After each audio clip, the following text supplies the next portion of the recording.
Hari ini kita sambung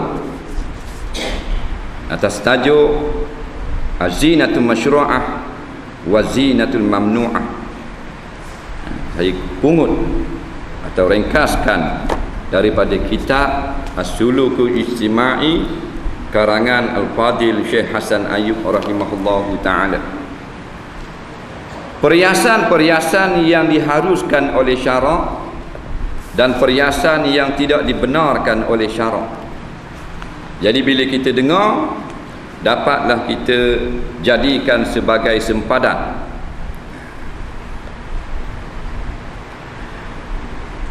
Wazinatu lil mar'ati minha ma huwa masyru' wa ma huwa mamnu', katanya. Perhiasan bagi kaum wanita ni, di antaranya ada yang dibenarkan oleh agama dan ada yang dilarang oleh agama.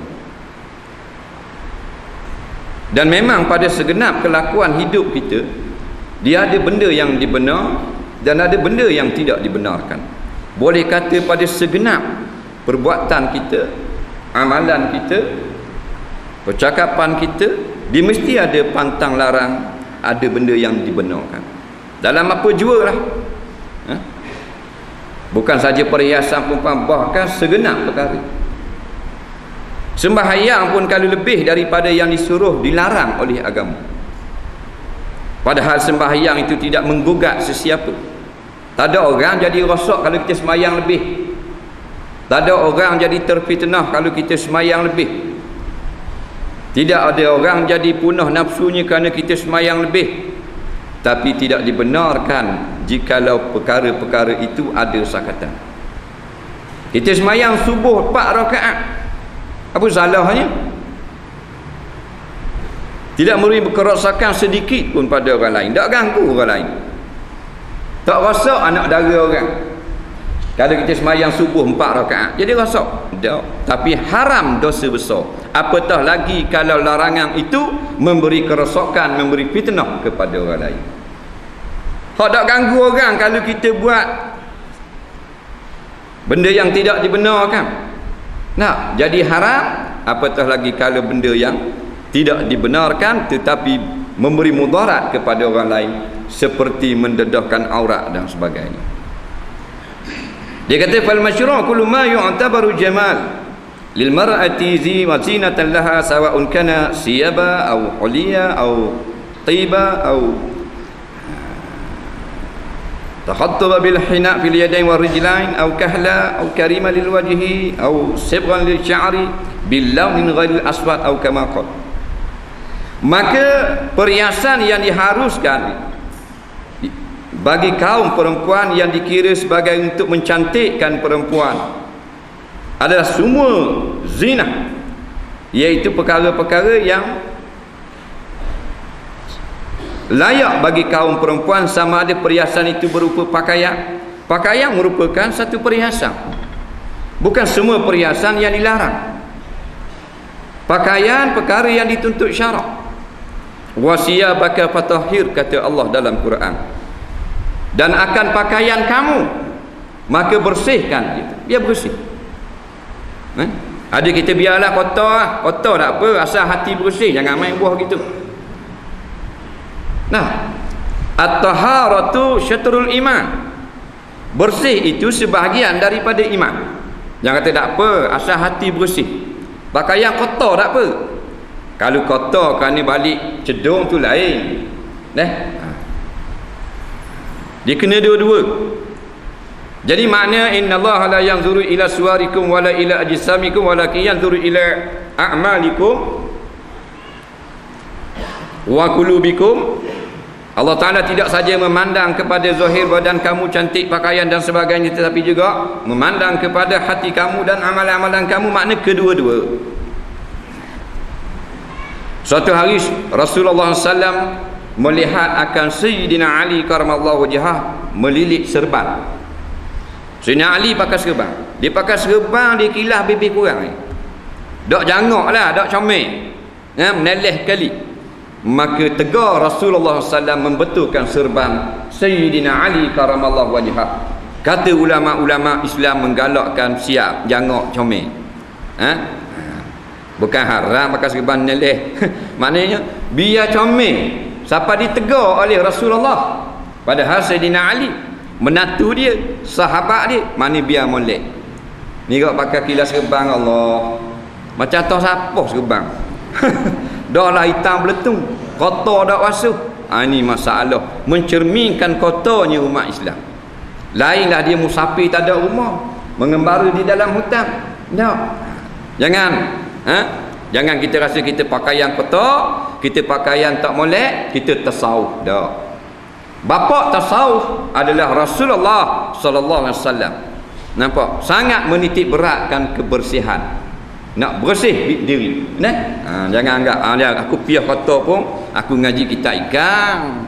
Dia main buah gitu. Dia kotor tak mengaji kitab ikan, orang kutip ikan. Jadi boleh kaum perempuan memakai pakaian. Nampak? Dan memang dia ni jenis suka kepada pakaian. Au huliyan ataupun barang kemah. Ni dibenarkan oleh syarak. Tetapi jangan sampai had khuyala, menyombong diri. Banyak berlaku sekarang pakaian perhiasan nak sombong-sombongkan diri. Orang lain tak boleh beli semacam aku beli. 2-13 ribu duduk tubuh ni. 2-13 ribu bukan sikit. Tak. Orang hak tak ada rata 160 ada di pajak gadai. Dolar murah. Tak. Lebih daripada had, ulama kata khuyala. Nampak? Jadi angkuh. Jadi memecahkan hati orang Islam yang dhaif, yang tak mampu beli, jadi kecil hati. Sebab tu diharamkan kaum perempuan pakai barang kemah lebih daripada had. Kalau orang miskin, had dia jangan lebih pada RM5,000. Orang sederhana RM7,700. Orang senang, orang kaya, hartawan, jutawan, kalau tak silap lah 30,000 kalau tak silap. Lebih kurang lagu tu lah. Kena refer balik. Sebab tu pakai lebih daripada hak, hukumnya adalah haram. Pakaian emas diharukan bagi perempuan. Tapi bila lebih pada hak, haram. Bila haram, wajib zakat. Sebab itulah pakaian-pakaian barang kemah di tubuh yang lebih pada had, wajib zakat. Wajib kena zakat. Pasal apa kena zakat? Kan pakaian diharukan bagi wanita. Betul, tetapi bila lebih daripada had, tidak ada lagi nama harus, datang pula nama haram. Bila datang hukumnya haram, kena zakat. Jaga-jaga. Hasan bin Ali tak dari Nabi suruh Ali segera dibesuk. Hasan bin Ali, orang besuk, pak saudara mati, suruh balik segera. Hasan bin Ali, ada nama?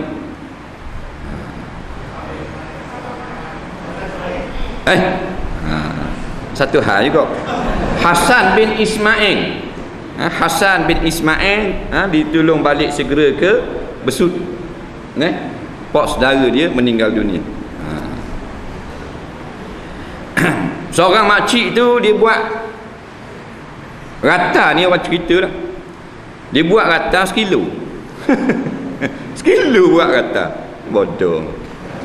Jadi tukang mah kata tak boleh buat makcik orang tak buat sekilo. Ni di Terengganu bandar. Dia nak buat juga, biar nak buat juga. Dia buat 3 bulan pakai, tak pakai dah. Sakit tekuk. Nampak mana? Macam-macam ada. 1 kilo ni berat pada rata RXZ. Ini manusia. Lau kana libni adam wadiyani min az-zahabin labtagha salisahuma, kata Nabi.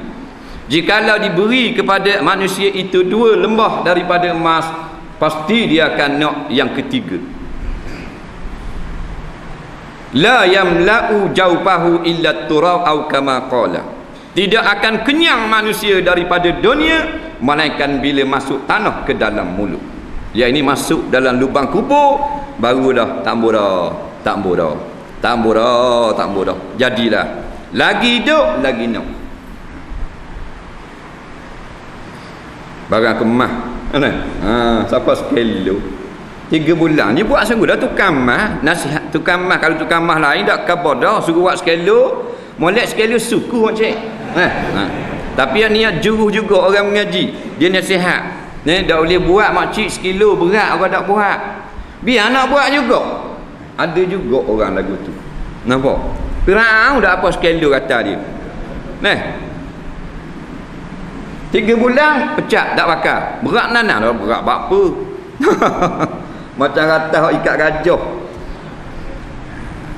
Dibenarkan bagi kaum perempuan lebih pada had kena zakat. Tak keluar zakat berdosa.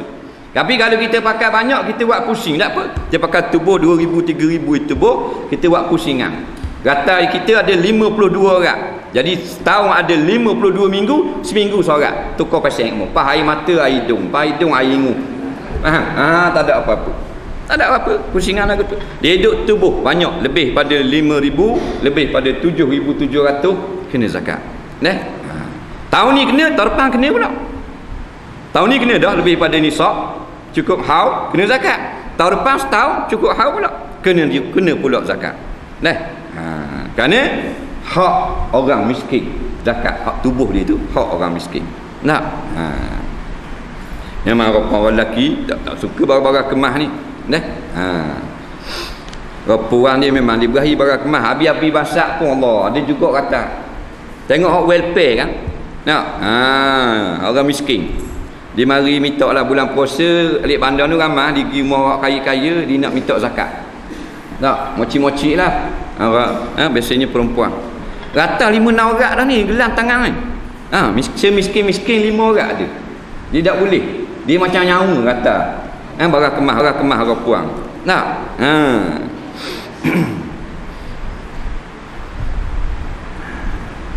Dia macam budak-budak kan. Kalau barang kemah dengan orang puang macam budak-budak. Tengok anak kita kan, kalau kita pergi kedai Maidin, kedai apa, supermarket. Tak, kita lalu dekat spare part, kat sepana, jalan molek. Molek jalan. Berak siapa kat mainan, buat kerah khaton. Kata bapa pula anak aku tadi molek-molek ada. Membodoh. Ni nak mainan tau. Ada pula dia kata sakit. Dia kata bapa pula anak aku ni. Stor-stor orang tadi molek jalan ni jadi kerah ketung. Ayah bodoh anak cerdik. Nak mainan. Faham? Perempuan gitu kau.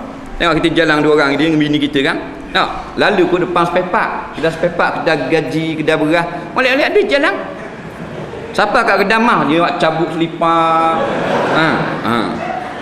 Cabut selipar bang putu buat beki. Tok laki kata dah apa pula putu sining. Tok laki bahasa dengung. Tengok orang bini nak bini. Nak masuk kedai mah. Orang perang. Khamak hidup kalau barang kemah. Orang duk baca Yasin dia, tunggu tubik roh. Dengar jalan melengkung. Suara orang jual mah, bangun congok. Nak mati lele bangun lagi. Au tiban atau minyak wangi dibenarkan bagi kaum perempuan, tapi minyak wangi yang harus bagi perempuan yang terang warnanya, yang lembut baunya. Orang laki-laki yang tidak terang warnanya, yang keras baunya. Kita balik, orang puan pakai hak keras, laki pakai hak lembut.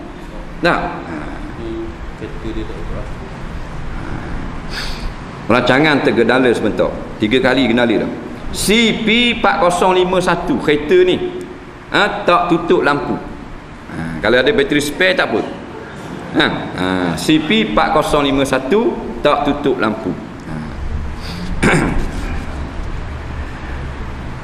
Jadi perempuan dia tak boleh pakai minyak wangi yang berbau kuat. Maknanya dia boleh pakai minyak wangi yang kalau dia hidu baru berbau, atau duduk dekat benar dengan tubuh baru dapat mencium bau minyak wangi tersebut. Kalau siapa jelira habis maka hukumnya haram. Dengan ittifaq ulama-ulama fiqh ni kena jaga. Orang laki-laki sunat pakai yang keras baunya. Keras ke mana? Dia pakai, dia bau siapa di apa benda ni, benda ni batu nang sini bau dah. Tak apa. Nak keras gitu. Kasturi kuat bau. Kasturi daripada pusat Kijang 1,000 lebih sebotol 5 koh. Dah seekor Kijang semelih dapat sedikit daripada kasturi. Nampak? Mis. 1,000 lebih sebotol. Sepatu baru dah serba baru. Hak lain ni ditulis kasturi, nama kasturi bukan kasturi. Tak. Afdal. Batu kalau orang Allah minyak wangi kita makruh kita tolak. Orang nak pakai minyak wangi, orang Allah nak colek kita. Tunggu tak main minyak wangi. Bodoh. Nabi kata jangan tolak kerana aku ni kasih kepada wangi-wangi yang mu kena kasih kepada aku. Orang yang kasih kepada Rasulullah, dia mesti kasih kepada segala benda yang Rasulullah kasih. Itu baru orang kasih. Tak? Kalau kita kasih dengan seorang perempuan, tak, kasih kita tu nama Minah. Minah ni dia berahi makan ikan talapia. Tak? Kita hak dak berahi kena berahi attack. Biar berjeluak mutuh pun. Faham? Dak biasa. Tapi biar berahi attack sebab kita kasih sangat kepada Minah, hak dia berahi, kita berahi. Tu baru orang kasih. Ni hak Rasulullah kasih, kita tak suka. Nak? Serban Nabi tak berahi bakar. Topi sudu berahi. Mana macam mana lagu tu. Biar gitu, kasih sekasih-kasihnya. Nak? Tengok orang kasih kan. Puang kasih dia puang ketuk. Oh sedapnya bau. Apa gitu. Tak marah sikit. Nah, tu baru kasih. Busuk kata sedap. Ni. Minyak wangi jangan tolak. Tak? Melainkan kita pergi Kuala Lumpur kat jalan gelap-gelap sikit, orang ada minyak wangi jangan ambil. Ni banyak dah kena. Dia colek, nak kita pun jadi pening kepala apa semua, habis dengan wallet, dengan beg duit dia ambil habis. Ni Kuala Lumpur punya style taktik, banyak kan Indonesia. Bukan semualah orang jahat. Melayu jahat juga, tapi ini berlaku. Banyak kes. Dekat menara KL, belakang KLCC tu 2-3 orang dia buat pegang minyak tu, dia style gitu lah ni. Abang kasih bang minyak tu dah murah. Kat tak ada orang dia buat. Dia duduk biar pokok sikit. Kita pun rasa tiung, dia tiup dah. Main dengan sihir. Tak? Kalau kita jenis dah orang cetak kat tiung, lah tak apa-apa lah. Ada piti-piti, ada jam-jam tu lain. Kalau surah, madrasah, masjid, jangan. Jadi makruh kita tolak. Ataupun memakai hinai pada tangan dan pada kaki dibenarkan bagi perempuan-perempuan yang ada suami, boleh. Anak dara saya pakai lah. Anak dara nak pakai cat kuku, nak pakai warna merah, tapak kaki, nak cat kuku kaki warna merah, boleh. Tapi tak boleh keluar rumah. Nampak? Yang ada suami boleh. Nampak? Yang ada suami boleh nak pakai hinai, nak pakai cat kuku. Tapi kalau nak ambil wuduk, cat kuku tu kena buang sebab dia manik, menghalang daripada sapai. Nak cat kuku kan, dia ambil cat atas kuku, boleh lah. Lepas solat isyak dah, subuh kena kokok balik, kena ambil buang dengan obat dia. Sebab dia menghalang daripada sapai, jadi wuduk tak rata, semayang tak sah. Ni boleh. Kalau nak pakai hinai, nak hias jari, nak hias kaki, untuk suami. Kalau hak tak ada suami, setengah ulama kata boleh, tapi nak keluar kena pakai sarung tangan. Kalau nak pakai hinai pada jari. Ataupun mengelokkan akan wajah, dibolehkan. Orang puan boleh pakai bedak apa semua, tak ada salah. Jangan melampau. Jangan melampau. Ataupun mencelup rambutnya dengan warna yang selain daripada hitam, adapun hitam dilarang. Sebahagian ulama fiqh mengatakan boleh mencelup rambut dengan celupan yang tidak menghalang daripada ratanya air ketika mandi junub ataupun wudu. Tetapi tidak boleh mendedahkan rambutnya di khalayak ramai. Hak berlaku sekarang, dia buat rambut warna lain, lepas tu buka pula tak pakai tudung. Itu haram. Itu haram. Yang kata khilaf ni, dia letak warna koko, warna perang, warna brown, warna apa lagi, warna dark tang, tak, umpamanya blond, untuk duduk dalam rumah saja atau untuk suaminya saja. Ada pendapat mengatakan harus jikalau jenis digunakan itu bukan najis dan bukan yang menghalang daripada rata air apabila melakukan mandi junub. Faham? Ini dah celup rambut tu pergi luar jalan, duduk biar lokang duduk atas beteng berbudak kurang, biar patah tu jadi haram lah tu. Ma yamna'u, adapun benda, dia kata wal mamnu' nau'an, benda yang dilarang dua, perhiasan yang dilarang ada dua. Yang pertama, ma yumna li'anna fihi taghyiran li khalqillah. Dilarang sebab mengubah akan hukum Allah. Seperti membuat tatu perhiasan tubuh ni. Sekarang ni banyak buat tatu. Kaum perempuan di Johor Bahru dan Singapura. Dibuat tatu. Tatu ni catat pada tubuh. Dimasukkan ink warna ke dalam kulit dan bila kita basuh dak tanggal. Itu tatu. Dalam hadis riwayat Bukhari dan Muslim daripada Abi Mas'ud radhiyallahu an, qala, sabda Nabi, la'anallahu al-washimat wal mustawshimat. Allah Ta'ala melaknat orang yang melakukan tatu dan diminta supaya ditatukan tubuh ni. Macam orang kafir lah, orang Dayak, orang Ibang, dicat tubuh dia. Banyak dia tengok budak-budak muda, laki-laki dia buat. Biasanya jenis tak sembahyang, jenis kaki rambut. Dia ada tulis ni tangan Islam, ayah Islam, mak Islam, tapi kerana kenang kepada pesing-pesing kafir ni, buat atas di tubuh. Lepas tu bila lama dah berasa nak buang, pergi hospital ni, belah dadah pulak kulit ni, wajib kena buang. Wajib kena buang lah. Tak, tidak haram, berdosa besar, kekal dosa dia. Melainkan kalau buang mudarat kerana banyak sangat, macam orang Ibang. Dah, orang Ibang masuk Islam takkan nak suruh buang. Matilah dia seluruh tubuh tatu. Nak macam baju tatu dia. Tu tidak wajib buang. Yang wajib buang orang Islam yang letak tatu ni. Kalau daripada kafir, dulu dia bukan Islam, ada tatu, dia tak kena buang, melainkan sedikit baru dah diwajibkan buang.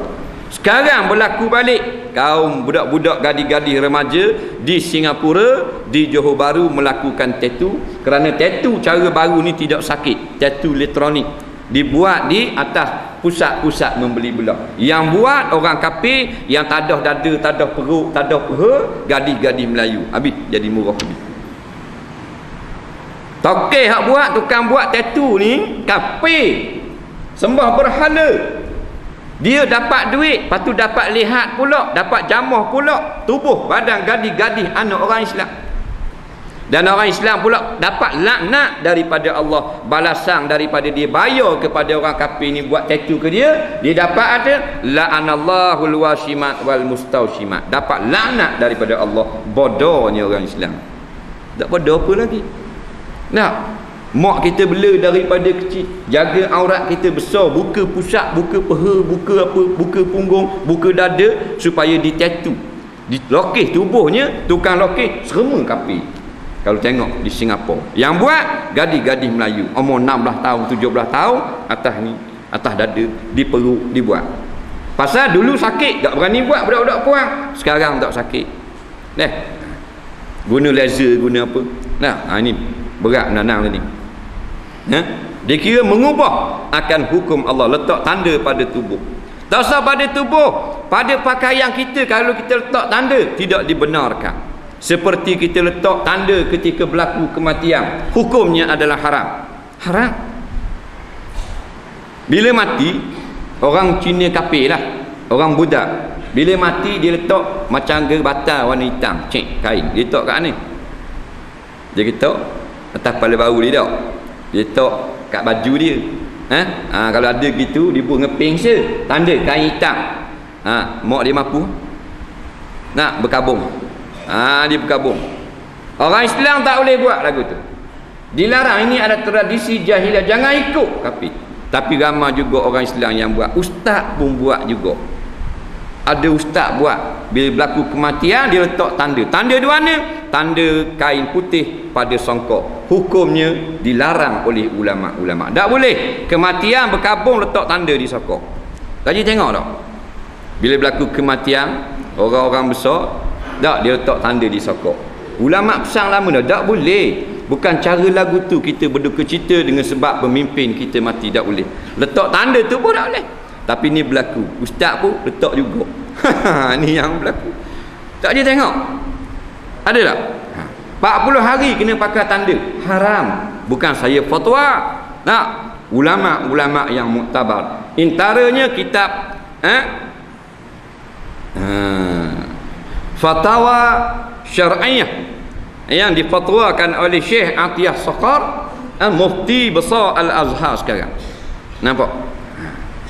kitab Husnil Kalam, satu kitab fatwa mengatakan haram meletak tanda pada tubuh badan seperti reben dan seumpamanya bila berlaku kematian, kerana ini adalah mengikut jejak langkah orang-orang kafir. Tak boleh. Walaupun raja besar macam mana pun, bukan letak tanda pada sokak, letak tanda pada tubuh, tapi buatlah baca Quran, istighfar, doa selamat dan sebagainya. Itu yang dibenarkan oleh Islam. Jadi hal lepas siapa ada buat lagu tu, minta ampun kepada Allah. Mudah-mudahan Tuhan maafkan kita dulu dalam kejahilan. Tak?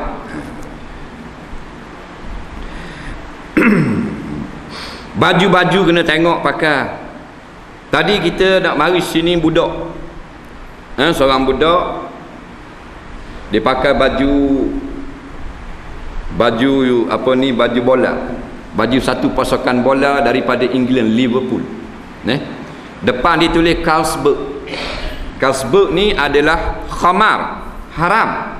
Maka segala perkara yang berkait dengan mengiklankan khamar ini tetap hukumnya adalah haram. Minum khamar haram, meletakkan tanda jenama khamar arak pada badan, pada baju juga haram. Umur dalam 13 tahun, tak tahu kehala. 13 tahun umur, lebih kurang atau 12 tahun. Kita lalu nak mari sini keluar, dia masuk jalan kaki. Mak ayah dia akan dipersoalkan di hari akhirat nanti. Sebab apa anakmu beli baju Carlsberg ada tulis syarikat arak, mu tak larang. Lain mak ayah tidak tengok, mustahil. Tak, pasal mak ayah pun tak mahu pergi dengar, tak mahu pergi belajar. Sebab tu belajarlah. Belajar jadi selamat kita. Ilmu adalah security guard yang menjaga kita daripada kemungkinan melakukan derhaka kepada Allah. Baju menggunakan lambang-lambang, logo-logo yang diharamkan menjadi haram. Di antara baju yang diharamkan pakai, baju jenama Playboy. Baju jenama Playboy, tahu Playboy, gambar arenab ada telinga dua. Jangan beli baju ni. Dia ada cap sini gambar Playboy. Baju ini ada lambang Playboy ni, sebenarnya satu logo bagi satu syarikat adult, iaitu untuk memperdagangkan tubuh badan perempuan yang sangat terkenal di Amerika. Satu syarikat yang majalahnya dapat keuntungan dengan sebab mempamerkan gadis-gadis wanita yang telanjang tapi yang high class ni. Maka logo syarikat itu adalah arnab bertelinga dua. Lepas tu pastikan anak-anak kita balik ni tengok baju-baju dia, kalau cap Playboy bakar api. Tak, kalau sayang tak mau bakar api, kerak kat tu. Jangan beri ada, sebab kita pamerkan lambang yang dimurkai oleh Allah Subhanahu Wa Taala, maka kita seolah-olah tidak pedulikan kemurkaan Allah. Itu kena jaga. Walhasilnya, man arada bid dunya fa alaihi bil ilmi wa man arada bil akhirah fa alaihi bil ilmi. Barang siapa nak kemajuan di dalam dunia, dia mesti ada pengetahuan. Orang nak kebaikan di akhirat juga mesti kena ada ilmu pengetahuan. Tak ada ilmu, ikut nak capai belaka. Serba berasa kena dah. Bila ada ilmu baru berasa dah betul. Tak. Baju-baju bandel tolong tengok. Banyak dia pakai. Baju bandel ni baju second hand, baju daripada gereja. Gereja ini menerima baju-baju untuk dibuat sebagai sedekah untuk anak yatim dan sebagainya, tetapi sebahagiannya diniagakan oleh padri-padri yang menguruskan gereja sampai ke tempat kita. Macam-macam jenama dia yang kutip daripada gereja. Baik, banyak yang tertulis dengan nama-nama gereja di atas belakang.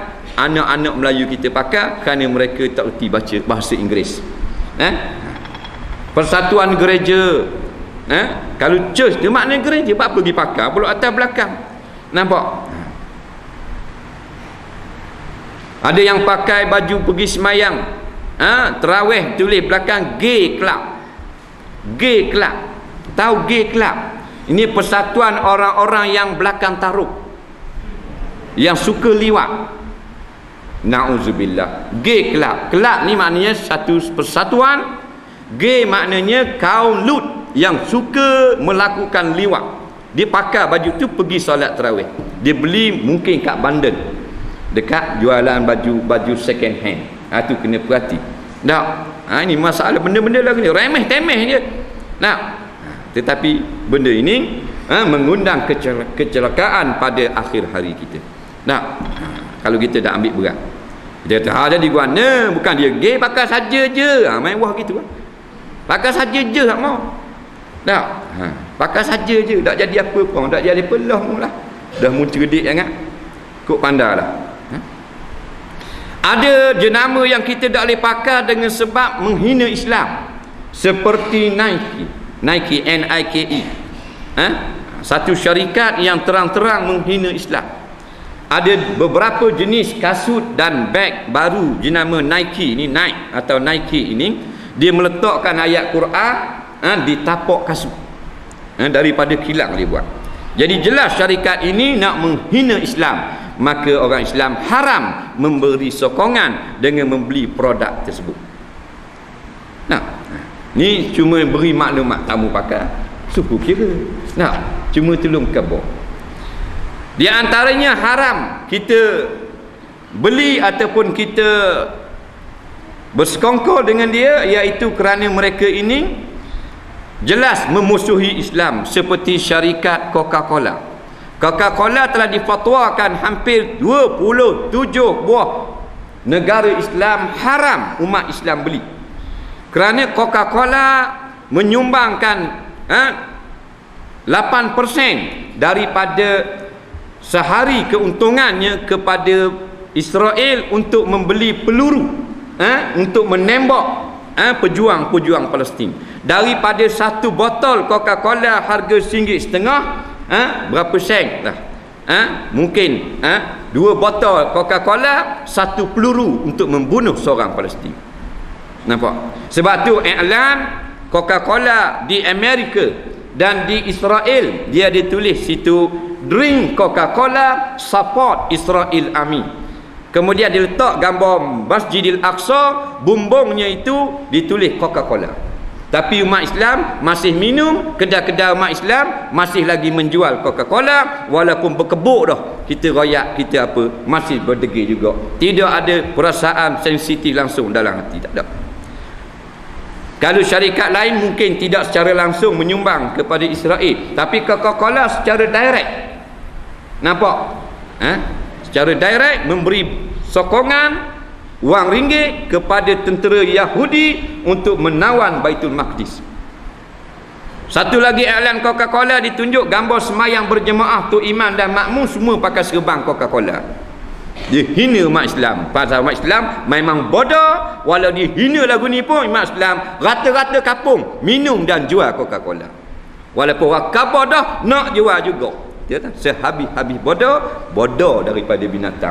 Balhum adall, bahkan mereka Tuhan kata lebih sesat daripada binatang. Kalau orang tak khabar boleh tahan kira, tak tahu ke cerita, tahu dah peluru, buat beli peluru, keuntungan Coca-Cola untuk tembak, untuk sekat intifadah Palestin, beli juga air Coca-Cola. Wak mari juga kedai. Dah kata nak rana orang wak mari. Wak cik nak kata guana. Apa kedai dia, kedai wak cik. Jadi lemah. Tak usah kata nak pergi lawan, nak pergi tupang tu bersama-sama pejuang Palestin. Nak kata ke hak lori Coca-Cola sawak mari lah, tak berani. Sudah hijau kita ni. Ini kita jelaskan, ni bukan kerana ada kepentingan apa-apa, bukan kerana kita jual air juga, tak. Nah, benda-benda lagu ni untuk menyelamatkan kita sendiri. Tolong khabar. Kalau tak ke ustaz ni ada jual air juga, nak suruh laku hak dia. Takut tu Azhar Kola ke apa ke, tak boleh kira. Tak ada tujuan-tujuan komersial, tak ada. Cuma tolong royak, nak pakai-pakai, tak mau pakai sudah. Atas pilihan kita. Al jannatu liman yasha wan naru liman aba. Jannah, syurga ini untuk orang yang nak, neraka ni untuk orang yang tak nak. Tak nak mana? Orang yang nak kepada syurga, orang nak beramal, boleh syurga. Nampak? Nabi kata siapa orang yang tak mau? Kena orang yang tak mau ikut perintah aku, tak mau ikut Islam, tak mau ikut ulama. Bagi orang yang enggan taat pada perintah. Di antaranya yang haram lagi, iaitulah memakai rambut palsu. Pakai wig, pakai rambut palsu. Dalam hadis yang sahih, la'anallah al-wasilah wal mustawsilah. Kata Nabi SAW, Allah melarang akan orang yang hubungkan rambut dan yang diminta supaya disambungkan rambutnya dengan rambut palsu. Tetapi sebahagian ulama-ulama mengatakan, jikalau rambut palsu itu daripada bahan yang bukan daripada najis dan bukan daripada rambut manusia dan dipakai untuk suaminya, maka hukumnya diharuskan. Ini sebahagian daripada pandangan. Kalau jenis sambung tak boleh. Jenis sambung rambut tak boleh. Jenis tanam rambut tak boleh. Satu saja yang boleh dalam bab rambut palsu, dia gugur rambut isteri dia, tak ada rambut, dan dia ada suami takkan nak tengok tak ada rambut itu, tambah lari lecim mayo, faham? Maka dibenarkan menggunakan rambut palsu yang dibuat daripada bahan seperti plastik yang suci. Ini dibenarkan. Bila kita belajar kita tahu. Di antaranya lagi yang diharamkan iaitu wal mutafallijah, iaitu orang yang merenggangkan gigi. Ini perhiasan yang diharamkan. Zaman dulu, zaman jahiliah, dia bubuh kikir celah gigi, nak buat gigi jauh. Zaman dulu dia tak molek dah gitu. Dipanggil wal mutafallijat lil husni, orang yang merenggangkan gigi kerana kecantikan. Sebab itulah kalulah benda ini berlaku lagi, tapi biasanya tak berlaku. Biasanya tak berlaku dah, orang buat zaman ini, orang tak buat dah. Yang banyak haram ni zaman ini berkenaan dengan gigi, dia sengaja cabut giginya untuk letak gigi emas kerana comel tengok. Ini haram hukumnya. Banyak orang tua dulu dia buat. Orang ceritalah tahun 70-an. Sengaja cabut ubuh gigi emas. Pasal dia tengok comel sangat nyanyi seorang pakai gigi emas. Dia pun pergi cabut. Tak boleh. Boleh letak emas ni apabila darurah. Darurah ni gigi dia patah, baru boleh letak gigi emas. Gigi dia tercabut, gigi dia hilang, bangun tidur tengok, mana gigi aku? Gigi hilang. Gigi rosak, gigi belanggar accident dan sebagainya, baru boleh letak gigi emas. Yang berlaku dia tak patah pun gigi, tak berlubang, tak rosak, cabut sebatang, letak gigi emas, hukumnya adalah haram. Pasal nak tiru orang nyanyi, namun dia cerita zaman dulu pakai gigi emas. Namun dia Daud Kela. Haji kata Daud Kela, dia tahu dia minat. Orang minat tahu. Dululah. Tak. Dulu cerita dulu dah. Lah ni minat lagi. Jadi tak ada darurah apa, gigi tak patah, gigi tak cabut. Kalau ni tengok comel tak boleh. Nanti patah baru boleh. Bab gigi emas diharamkan letak. Diharuskan letak bagi kaum laki-laki. Jikalau berlaku kecederaan, baru dibenarkan. Kalau semata-mata gitu tidak boleh.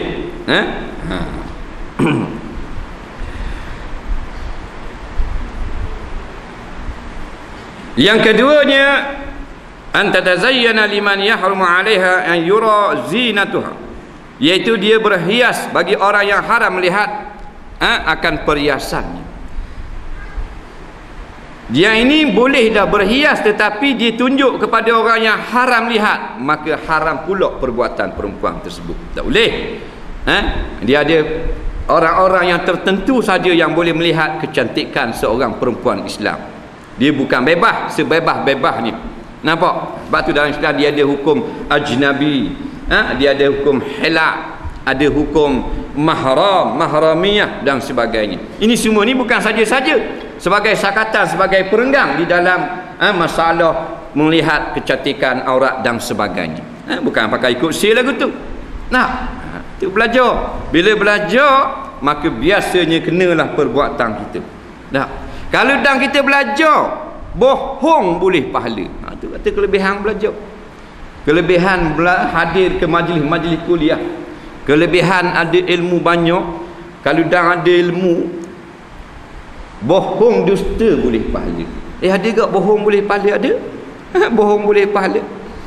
Disebut di dalam kitab-kitab ulama, ada kalanya bohong itu adalah wajib, ada kalanya sunat. Biasanya bohong itu adalah haram. Bohong-bohong ni al-ikhbar bima yukhaliful waqi'. Kita memberitahu kepada orang dengan perkara yang lain daripada yang berlaku. Itu maknanya bohong. Tetapi kadang-kadang sunat. Dengan sebab ada ilmu jadi bohong sunat. Tak ada ilmu tak jadi.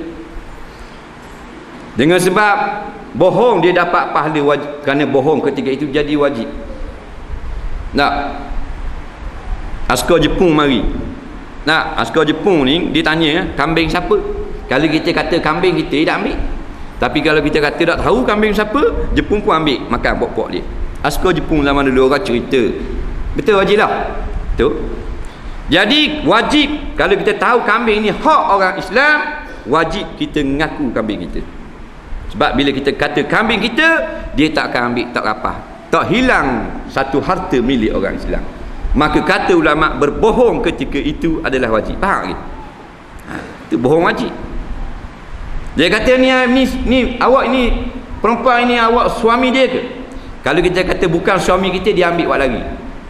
Dia peropok ke apa ke, orang jahat ke. Kalau kata kalau kita kata isteri saya ni, maka dia tak ambil. Maka kalau begitu wajib kita kena kata ini isteri saya. Kalau kita tak kata juga, walbal juga, haram tangguh dosa. Dengan sebab kita bercakap benar, isteri orang habis bahan Jepun. Nampak buat lagi dia askar Jepun. Tapi kalau kita bercakap bohong, selamat nyawa dia. Betul tak? Dia kata bohong wajib. Tak kena kata ada orang kata ada bohong wajib, bohong sunat. Tak ada, bohong dosa belaka. Dia main pukul locong gitu, bodoh. Suruh ngaji tak mau ngaji, suruh makan ke darah no. Tak sungguh. Buka kitab. Dalam kitab hak mudah. Tak usah kitab besar lah. Penawar bagi hati. Dibenarkan berdusta pada beberapa keadaan. Seperti orang palah, orang nak bertikam. Dan kalau kata-kata nasihat tidak dapat lagi meleraikan permusuhan. Nak jadi balah dah, nak jadi bertikam dah, melainkan dengan berbohong mereka tak jadi balah. Hak ni waktu baik kapok kek, hak ni tu baik kui. Tunggu nak tikam je. Kita kata sabar jangan balah, mati saja je. Tak pakat. Tapi kalau kita nawak dia berhenti. Kita kata bini mu jatuh dalam telaga tu. Dia pun pau tak jadi dalam tikam dia lagi jatuh dalam telaga. Faham? Padahal itik sekati jatuh dalam telaga. Ni nampak buah ni. Ni nampak ni. Jadi kita boleh menyelesaikan. Tak jadi ni kok, tak jadi tikam. Tak jadi. Anakmu jatuh dalam parit tu, kita tengok dulu. Dia pun tak nak tikam, hak nak katok, tak jadi dah. Tak jadi balah, dia pergi jember anak dia dulu. Nah, balik tengok anak ada di rumah. Allah selamat ingat. Dengar kata mu Makdi. Lepas tu dia tanya, mu kata anak aku tak? Ingat anakmu. Lepas tu gitu sejuklah pasal anak selamat. Nah, tak jadi dah nak tikam. Ni ulama-ulama. Dia tak macam otak kita. Otak Haji Namoto. Faham? Ulama-ulama dia fikir, dia istihad siang dan malam nak selesai masalah umat. Buah-buah fikiran dia memberi guna kepada kita, penuh dengan hikmah. Nah, boleh selamat orang balah. Kadang-kadang kalau kita bohong boleh melembutkan hati seseorang, maka berbohong ketika itu tidak berdosa. Nah, almarhum Syekh Abdul Qadir Al-Mandili buat misal, seorang perempuan, seorang suami yang terpaksa berbohong kepada isterinya untuk melembutkan hati isteri. Isteri dia hitam. Tak? Hitam lah sikit. Tak hitam banyak, lebih kurang macam minyak tar dia. Faham? Jadi orang bila balik rumah keluarga dia, orang pakat kata belaka. Tak? Kakak Kak Long kata Mektang panggil gelah dulu dah. Tak? Jadi nak nangis dah bini ni. Tak? Memang berasa hati. Tak? Mak saudara belah tiruk tu panggil kuali angin. Faham? Dah susah hati dah kawan. Tak makan tak minum dah yang berduka cerita ni. Tak? Kakak pula kata dodo. Jadi suami ni nak lembutkan hati dia, maka suami kata dok hitam dia, bahasa mata kelabu belaka tu tak nampak. Abang tengok dah putih lepuk, kita kata putih lepuk tu bohong ke tak? Bohong lah tu. Putih lepuk warna hitam pada tahi cicak. Faham? Tujuan bohong, dia dengar putih sungguh bang, sungguh putih pada bedak. Wangu derah-derah pergi kocai melu. Kau puang tak duka cerita dengan sebab berbohong. Ni fikir. Faham? Dia boleh ngecek lagu tu. Nak, rupa dia tak apa comel, kata mulut mucung, kata muka uduh atau apa gitu gini. Kita dak. Pada mata abang comel sekali lah kapur ni dalam di mulut kita. Dia comel sekali. Dalam hati dia pelawa hang. Tak apa dalam hati dia tak dengar. Mulut. Tu bohong panggil. Nak, kena faham. Dia kata walladzina yajuzu lahu an yarau zinataha humuz zawj wa man yahrumu 'alaiha tatazawwaj bihim tahrima abadiyya mislu abiha wa akhiha wa ibniha wa ibniha wa walidi zawjiha wa ibni zawjiha min ghairiha. Dia kata dan mereka yang harus melihat perhiasan perempuan secara mutlak adalah suami. Suami dapat melihat segala perkara yang ada pada tubuh badan isteri. Penglihatan suami tidak penglihatan orang lain. Kalau mak ayah dia tak boleh tengok antara pusat dan lutut. Adik-beradik tak boleh tengok antara pusat dengan lutut isteri. Faham? Tetapi suami boleh tengok semua tubuh 100%. Tidak ada tempat yang boleh sembunyi. Cuma khilaf. Ulama kata setengah ulama makruh melihat pada kemaluan. Makruh je. Tak ada ulama kata haram. Setengah ulama lagi kata harus. Tengoklah boleh 3 hari. Tak ada apa-apa. Orang lain tak boleh. Anak kita tak boleh tengok kemaluan mak, kemaluan ayah. Suami isteri tidak ada batas. Kau yang paling keras makruh saja suami dan isteri sama-sama melihat kemaluan. Mak boleh tengok anak antara pusat dan lutut. Paha tak boleh. Paha tak boleh. Ni ayah lo pendek lah umur. Ayah duduk dalam rumah lo pendek ni molek daripada bilik pergi ke bilik ke, daripada bilik atas ke atas ayah pergi ke bilik air pakai lo lalang je ayah apa orang pengong gitu. Dak malu dah ke anak nampak. Abang dia kata pergi dah ni, pergi laju mana tahu Spiderman. Komang sepandang ayah. Tak boleh depan anak pun pakai tuala lah. Pusat dan lutut. Yang boleh isteri kita dan anak kita yang belum lagi mengerti bab aurat. Boleh. Budak kecil umur 3 bulan. Umur 2 tahun setengah dah reti nak cerita.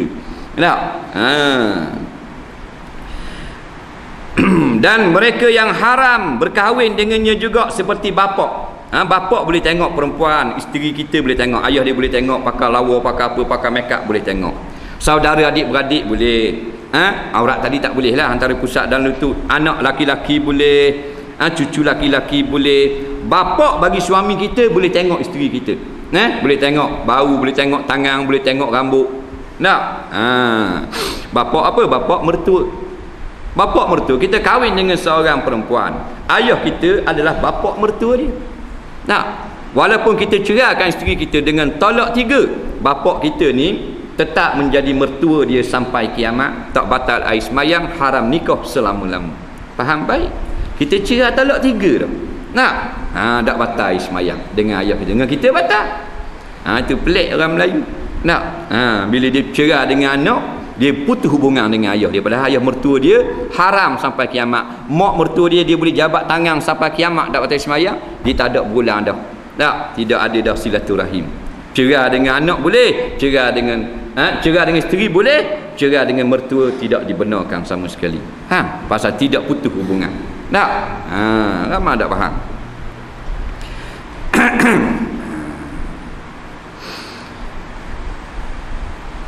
Tetapi jikalau adalah saudara maranya itu daripada kalangan fajir, maka tiada haruslah menunjukkan perhiasan kepada orang-orang yang tersebut. Tak boleh.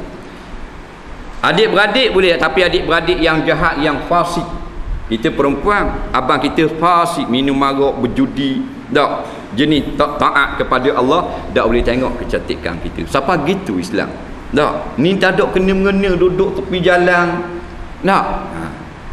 Dia pakai baju sekat, lepas tu tiup dangi terakak. Bila terakak, susah pula duk pegang ni.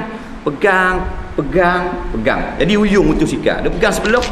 Dah tahu dah nak pegang. Kalau dah tahu baju sekat, dah terbuka, biarnya terbuka lagi. Dah duk pegang pula, takut orang tengok ni. Nak? Jadi pelik sungguh. Tak usah pakai baju senang naik motor. Begitu juga sama-sama perempuan boleh mendedahkan akan perhiasan-perhiasan, boleh sama-sama perempuan. Di hadapan perempuan yang kafir berlaku khilaf ulama. Walhasilnya kalau boleh janganlah mendedahkan rambut di hadapan perempuan-perempuan kafir, tak boleh. Lepas tu orang perempuan kalau nak set rambut, nak pergi basuh rambut, jangan pergi salon-salon yang orang kafir. Pergi salon, pergi kedai gunting rambut yang muslimat tukang gunting. Kerana banyakkan ulama kata haram perempuan muslimat mendedahkan rambutnya dilihat oleh perempuan-perempuan kafir. Nah, ini benda ni kena jaga belaka. Nah.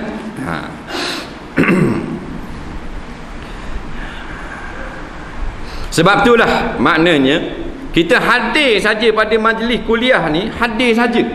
Tak, satu fadilat yang sangat besar. Kita tak bawa kitab, kita tak bawa buku, tak bawa buku nota, tak bawa kaset. Kita pergi dengar, menghadirkan diri saja sudah satu perkara yang besar di sisi Islam. Nabi SAW berpesan kepada Ibnu Mas'ud dalam suatu hadis, ya Ibn Mas'udin julusuka sa'atan fi majlisil ilmi fala tamassu qalama wala taktubul harfa wala taktubu harfa khairun laka min atqi alfi raqabah wa nazaruka ila wajhil alim khairun laka min alfi farsin tasaddaqta biha fi sabilillah wa nazaruka ila al alim khairun min ibadati sanah atau kama qala. Wahai Ibnu Mas'ud, engkau pergi duduk sekejap saja pada satu majlis ilmu. Kamu tidak pegang pen, kamu tak bawa kitab, kamu tak tulis satu benda, dengar je. Nah, maka lebih baik daripada kau merdekakan 1000 orang hamba. Mu pandang sekali kepada muka orang alim dengan pandang sayang, bukan pandang benci, pandang kasih, seronok. Maka lebih baik daripada 1000 ekor kuda yang kau berikan pada fisabilillah. Memberi salam sekali kepada orang alim lebih baik daripada melakukan ibadat sunat selama setahun. Allahu Rabbi. Itu orang dulu-dulu lebih.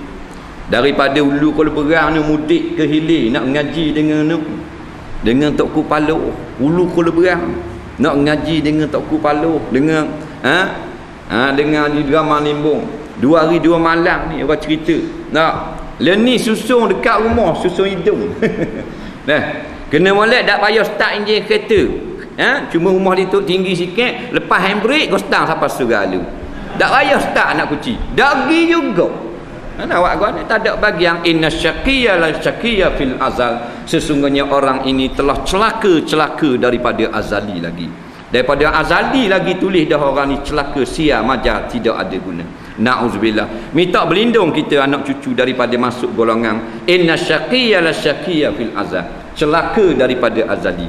Tak payah start enjin, dia lepas handbrake kau stang sampai surah. Nah, tak payah start. Lalu balik suruh Tok Imam Tok Bilal tolong. Tak payah start. Mana boleh siapa? Tak siapa. Tapi Kuala Lumpur 3 kali seminggu. Dia boleh pergi belajar tu di London. Faham? Berapa ribu? 6,000 batu. University of Texas. Jauh mana? 12,000 kilometer. Nah, University of Texas. Texas ni satu buah negeri daripada 50 negeri di Amerika. Texas ni dia kalau negeri Portugis, dia ada kaitan dengan Melaka. Sebab dulu dia mari ke Melaka. Texas pun dia ada kaitan juga dengan satu kampung yang istimewa, namanya Seberang Takir. Sebab dulu jatuh rokok Texas. Faham tak?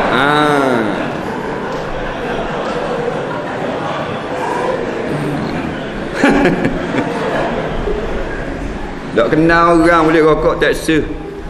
Habis nak buah rumah atas lambu, duduk buat benda tu je, makan jepu.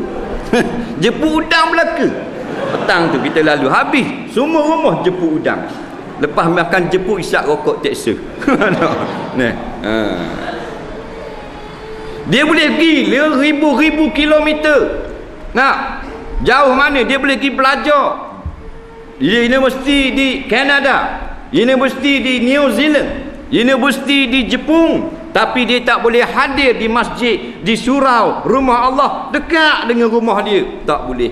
Kerana dia telah menjawat satu jawatan, dia sibuk dengan jawatan dia, maka dia tak dapat hadir walaupun beberapa langkah daripada rumah dia. Macam mana dia boleh sapa menyeberangi lautan Pasifik, lautan Atlantik kerana dunia semata-mata. Dunia telah menjadi Tuhan bagi dia. Dalil rumah Allah yang dekat, tidak perlu ambil visa, boleh sapa serta-merta, tak boleh sapa. Ini orang yang malang, yang tidak sejuk perut maknya mengandung ke dia dulu. Ni tak belajar pakai jerasak, pakai punah. Semayang boleh cakap. Tak belajar, tak belajar dia boleh cakap. Orang tegur subhanallah, sambung ayat. Tu imam baca surah Al-A'la, Sabbihisma rabbikal a'la, sampai ke ayat wa yatajannabuhal ashqa. Nah, wa yatajannabuhal ashqa allazi yaslan naral kubra. Maknanya celakalah mereka-mereka yang bila ada orang mengajar ilmu agama tembak lari. Mereka ini pasti masuk dalam api yang bernyalanya. Lepas tu kalau tengok orang mengajar jangan lari. Takut masuk dalam ayat ini wa yatajannabuhal ashqa, menjauhkan daripada tazkirah orang-orang yang ashqa, orang-orang yang celaka. Nauzubillah. Jadi imam ni satu hari dia sapa kat ayat ni, wa yatajan dak ingat. Wa yatajan dak ingat. Wa yatajan dak ingat. Hak belakang pula dak tajam tupu lah. Dia gitu. Mari duana tak tahu. Ini kacau belaka. Cakapan-cakapan ini kerana kejahilan masing-masing. Jahil jangan. Jahil ni jadi lagu ni. Betul. Ada pula satu orang tu dia kata, kalau mu nak buat dosa, baik tak usah buat, kerana kamu akan masuk dalam neraka. Betul. Tapi kalau mu nak buat juga dosa, buat sehabis-habis banyak, sehabis-habis besar. Ini karut. Lepas tu kata apa pula? Bila mu buat terlampau banyak dosa, akhirat kat gigi malaikat terlampau gerang mu lepa mu dalam neraka, terlampau kuat, terlebih lepa masuk syurga. Ini karut belaka. Faham? Ini cakapan-cakapan orang yang tak faham. Nampak? Dengan perkara-perkara yang dilarang oleh agama. Dia buat bualan. Ini jangan. Ini karut ni pok-pok ayam pink belaka. Tak? Kita kena berhati-hati. Tak boleh buat gurau lagu tu. Tak? Jangan buat gurau. Jangan soalan-soalan yang mengancam orang. Soalan-soalan yang menyakiti hati guru dan sebagainya. Tak boleh. Tak? Pelik-pelik tanya orang. Tak? Bukan nak beramal. Hak kita hak nak amal tak mau tanya. Jadi asalnya dibenarkan untuk suami dan untuk isteri ini firman Allah Subhanahu wa taala dalam surah An-Nur, wala yubdina zinatahunna illa li bu'ulatihinna. Maka tiada bolehlah perempuan-perempuan itu mendedahkan perhiasannya melainkan untuk suami-suami mereka, au abaihinna kata Allah, atau untuk bapa-bapa mereka, au aba ibu ulatihinna, atau bapa bagi suami kita, au abnaihinna, atau untuk anak kita, au abna ibu ulatihinna, atau untuk anak tiri kita, au ikhwanihinna, atau untuk saudara kita, au bani ikhwanihinna, atau anak saudara, au bani akhawatihinna, anak saudara belah mak, au nisaihinna, atau sama-sama perempuan beriman, au ma malakat aimanuhunna, ataupun hamba-hamba mereka itu, awit tabi'ina ghairi ulil irbati minar rijal,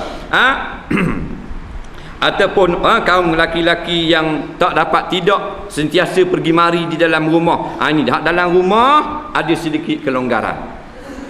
Kita tak mampu nak duduk rumah suku, kita terpaksa numpang ramai-ramai. Misalnya ni menatu, hak ni pok ni birah, pasal kita sesak, tak ada duit, terpaksa duduk serumah. Bila duduk serumah, payah nak tutup aurat betul-betul. Ni nampak kaki, yang ni tubik bilik air, nampak tangan pula sikit. Itu diberi keringanan oleh syarak. Tapi jangan buka kepala.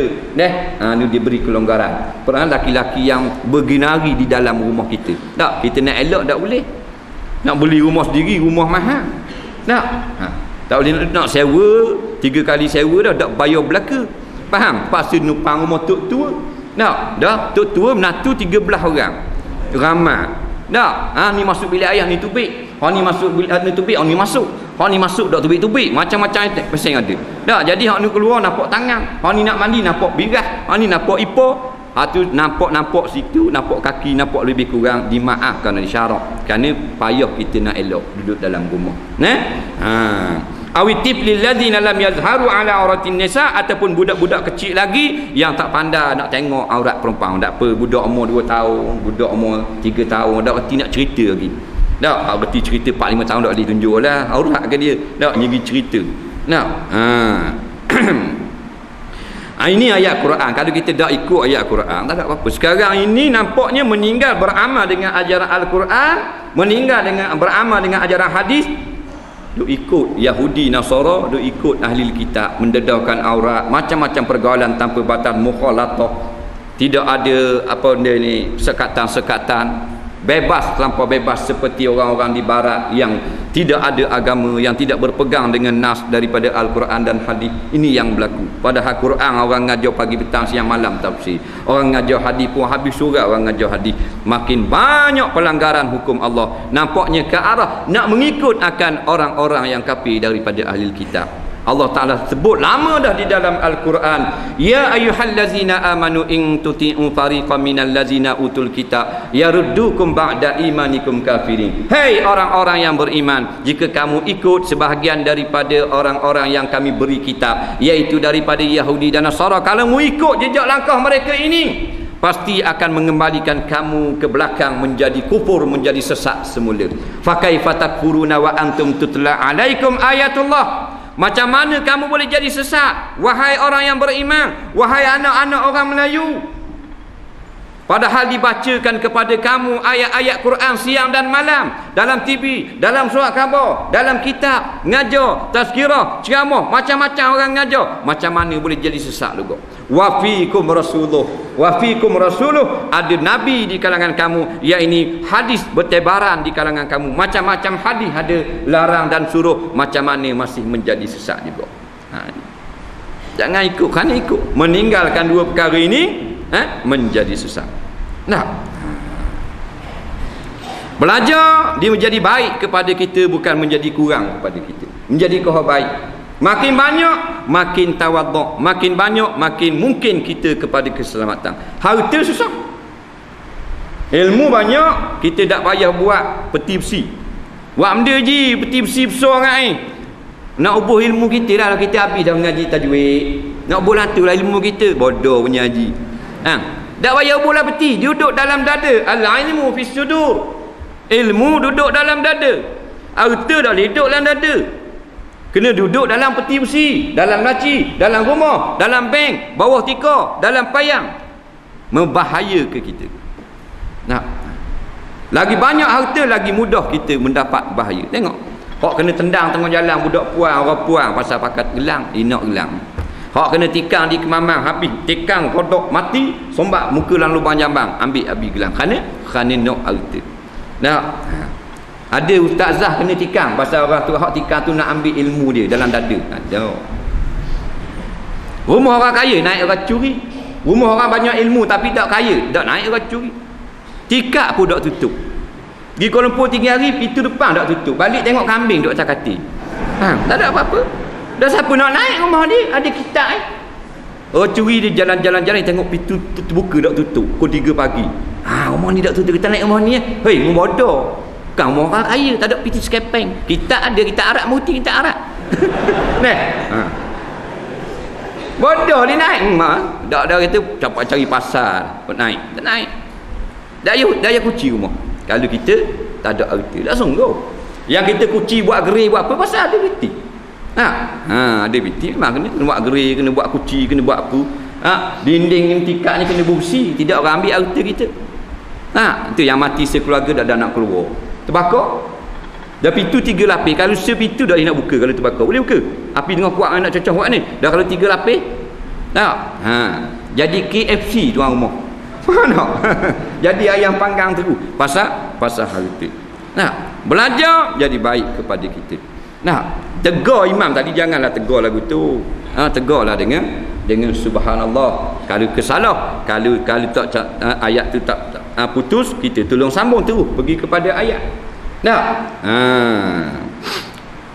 Itu bolehlah kalau tu imam tak boleh nak sambung. Tapi kalau tu imam dalam satu kisah ni nak tegur lagu mana? Bukan tu imam tak ingat tapi tak boleh nak kata. Ada juga. Dia jadi imam, Bila takbir Allahu Akbar, makmum pun takbir. Lepas takbir jatuh cicak seekor depan, berbok jatuh cicak. Makmum kata celaka dah, cicak ni lama mari tak aku, besar cicak, panjang sedekah cicak. Cicak pun tengok muka tu imam macam dia kenal.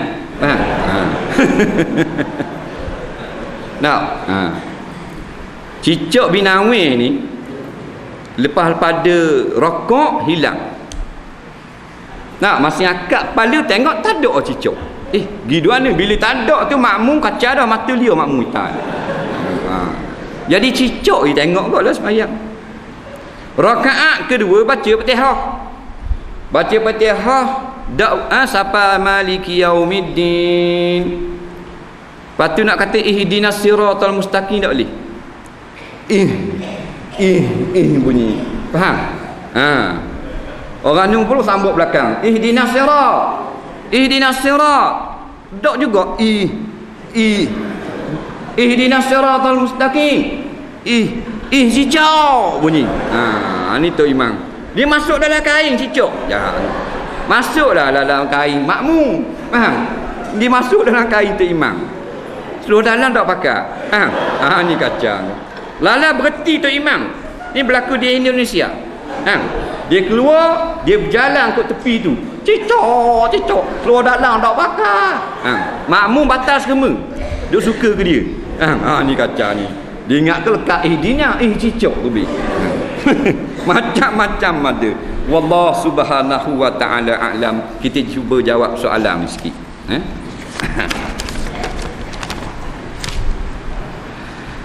Minta penjelasan. Apa hukum kenduri ambil duit? Kalau dalam keadaan darurat boleh guna tisu lipat menggantikan duit. Apabila kenduri tuan rumah nak duit. Apa hukum yang sambut Valentine? Apa hukum laki-laki memakai rantai dan gelang? Baik. Hukum kenduri ambil duit. Buat kenduri ni biasanya kerana pernikahan lah orang ambil duit. Tak, kalau sunat anak orang dah ambil duit. Tak. Apatah lagi kalau sunat ayah, memang orang dah ambil. Orang pergi pun tak. Biasanya kenduri pernikahan. Hukumnya melakukan kenduri sunat yang sangat dituntut. Aulim walau bisyatin, Nabi kata. Kalau mau buat menikah jamuan boleh nak tu buatlah kenduri walaupun seekor kambing tak apa dah. Seekor kambing ni walaupun 400 riyal habis tak apa, buat. Sangat digalakkan oleh syarak. Tak buatlah. Kalau tak mampu juga akak belauk saja tak apa. Tak mampu akak buat kuih saja pun tak apa, kuih tawar. Makna buat tu dituntut walaupun makan 5 orang 10 orang. Ini adalah sunnah Nabi SAW. Kerana apa tujuan kenduri? Kerana dua perkara yang sangat penting. Pertamanya memberitahu bahawa anak kita telah pun bersuami, maka tiada perlu lagi ada sesiapa yang nak masuk meminang. Kerana kalau kita tak kabur nikah dah orang masuk minang, memalu, memaibkan keluarga orang. Dia ingat kita tak nikah, kita nikah senyap-senyap anak kita. Orang masuk minang 2-3 buah kereta mari tak malu saja. Tak? Satu beg laki dia tu. Tak? Ini satu perkara yang tidak baik. Mesti beritahu pada orang, iklan. Yang kedua, tanda gembiranya kita dapat isteri, dapat suami atau dapat menantu. Maka gembira ini biasanya setimpal dengan dibuat kenduri.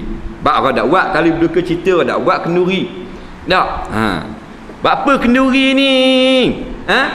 Haji, kenduri ni, kenduri cerai ni. Orang tak buat kenduri cerai. Bodoh punya haji.